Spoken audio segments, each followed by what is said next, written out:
안녕하세요. 김성길 목사와 함께하는 예수님 이야기, 이 시간에 제4단원의 741회가 되겠습니다. 이 시간 주제는 새로운 약속입니다. 본문은 마태복음 26장 17절로 29절까지입니다. 무교절의 첫날에 제자들이 예수께 나와서 이르되 유월절 음식 잡수실 것을 우리가 어디서 준비하기를 원하시나이까? 이르시되 성한 아무에게 가서 이르되 선생님 말씀에 내 때가 가까이 왔으니 내 제자들과 함께 유월절을 내 집에서 지키겠다 하시더라 하라 하시니 제자들이 예수께서 시키신 대로 하여 유월절을 준비하였더라. 저물 때에 예수께서 12 제자와 함께 앉으셨더니 그들이 먹을 때에 이르시되 내가 진실로 너희에게 이르노니 너희 중에 한 사람이 나를 팔리라 하시니 그들이 몹시 근심하여 각각 여짜오되 주여 나는 아니지요. 대답하여 이르시되 나와 함께 그릇에 손을 넣는 그가 나를 팔리라. 인자는 자기에 대하여 기록된 대로 가거니와 인자를 파는 그 사람에게는 화가 있으리로다. 그 사람은 차라리 태어나지 아니하였더라면 제게 좋을 뻔하였느니라. 예수를 파는 유다가 대답하이르되 라삐여 나는 아니죠. 대답하시되 네가 말하였도다 하시니라. 그들이 먹을 때 예수께서 떡을 가지사 축복하시고 떼어 제자들에게 주시며 이르시되 받아서 먹으라. 이것은 내 몸이라 하시고 또 잔을 가지사 감사기도 하시고 그들에게 주시며 이르시되 너희가 다 이것을 마시라. 이것은 죄사함을 얻게 하려고 많은 사람을 위하여 흘리는 바 나의 피 곧 언약의 피니라. 그러나 너희에게 이르노니 내가 포도나무에서 난 것을 이제부터 내 아버지의 나라에서 새 것으로 너희와 함께 마시는 날까지 마시지 아니하리라 하시니라. 아멘. 예수님은 제자들에게 떡과 잔, 마지막 시간이죠. 이제 죽음을 앞에 놓고 제자들과 마지막 시간을 보내고 있습니다. 이때 예수님은 그들에게 새로운 약속을 하나 주십니다. 예수님의 십자가 사건 역시 하나님의 약속의 사건이었죠. 그래서 주님은 그분의 피를 언약의 피다 이렇게 말씀하셨어요. 28절에 보면 이것은 죄사함을 얻게 하려고 많은 사람을 위하여 흘리는 바 나의 피 곧 언약의 피니라. 언약의 피라는 것은 약속한 피를 말합니다. 주님이 흘리신 피는 그냥 피가 아니라 하나님의 약속이 있는 피였습니다.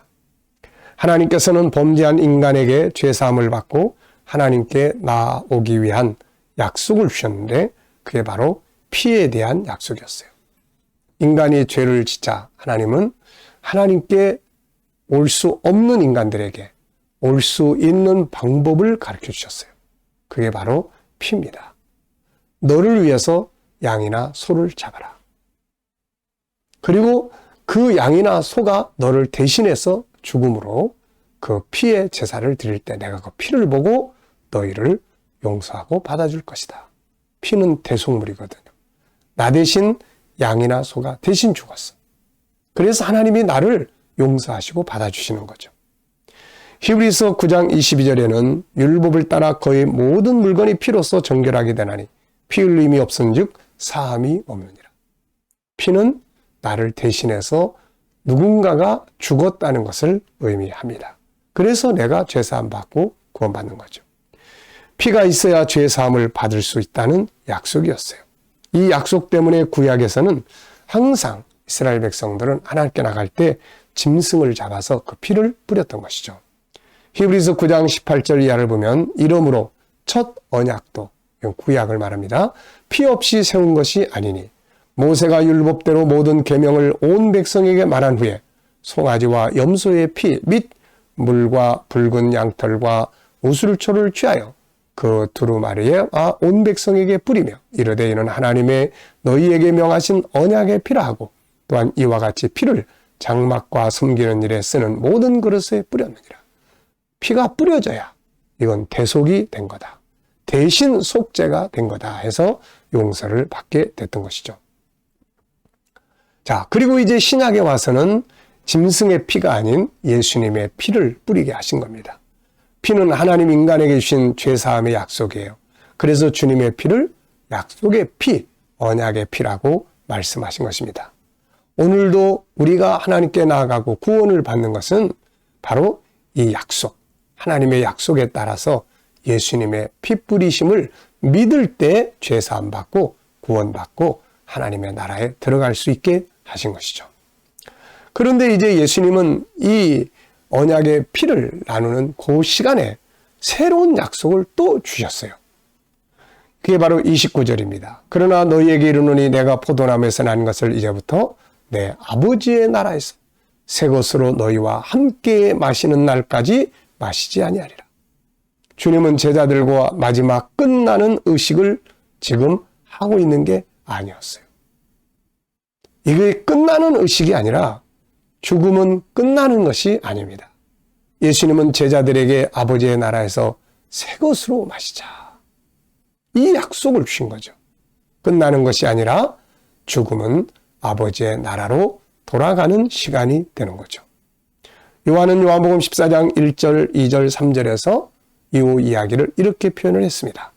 너희는 마음에 근심하지 말라. 하나님을 믿으니 또 나를 믿으라. 내 아버지 집에 거할 곳이 많도다. 그렇지 않으면 너희에게 일렀으리라. 내가 너희를 위하여 거처를 예비하러 가노니 가서 너희를 위하여 거처를 예비하면 내가 다시 와서 너희를 내게로 영접하여 나 있는 곳에 너희도 있게 하리라. 아멘입니다. 사람은 죽으면 끝나는 줄 알고 다 슬퍼하죠. 완전히 헤어지는 것으로 생각을 합니다. 그러나 예수 그리스도 안에 있는 사람들은 헤어지는 것이 아니고 끝나는 것이 아닙니다. 굿바이가 아니라 see you again 하는 것이죠. 자, 전에도 언젠가 뭐 그런 이야기 했을 거예요. 어느 아버지가 이제 세상을 떠나는 순간이었어요. 그래서 자식들이 앞에 쭉 둘러 있는데 하나씩 고별 인사를 합니다. 첫째야, see you again. 둘째, see you again. 셋째, see you again. 근데 맨 마지막 아들한테 오더니 막내야, 이제는 굿바이다. 그랬더니 이 아들이 아버지, 왜 다른 형제들한테는 다 see you again이라고 하면서 저한테는 굿바이라고 하십니까? 그때 아버지가 야, 다른 형제들은 다 예수 그리스도 안에 있으니 내가 들어가는 하나님의 나라에서 다시 만날 것이지만 너는 예수를 믿지 않으니 너와 나는 영원히 헤어질 수밖에 없다. 그래서 굿바이라고 한 것이다. 그랬더니 그 아들이 눈물을 펑펑 쏟으면서 아버지, 저에게도 굿바이라고 하지 마시고 제가 예수님을 믿고 예수 안에 들어오겠습니다. 그러니까 저에게도 see you again이라고 해주세요. 참 그 마지막 장면, 얼마나 엄숙하고 소중한 장면입니까?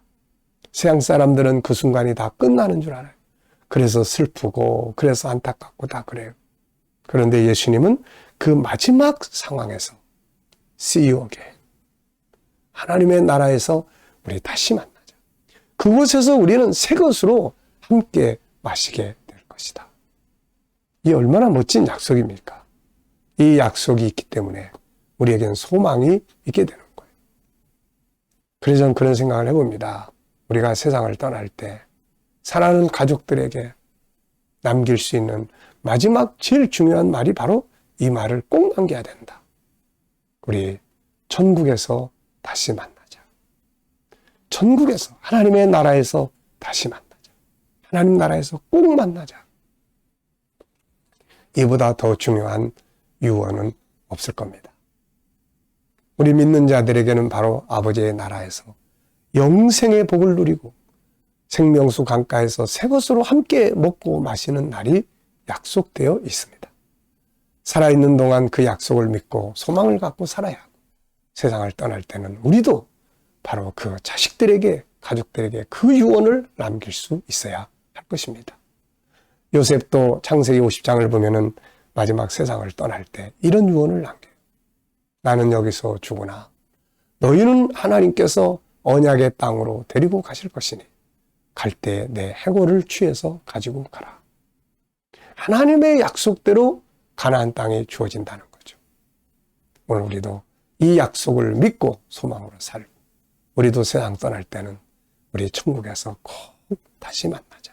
이 약속을 하고 세상을 떠날 수 있는 이런 시간을 꼭 가져야 되겠습니다. 자, 이 시간 말씀 여기서 마치겠습니다. 감사합니다.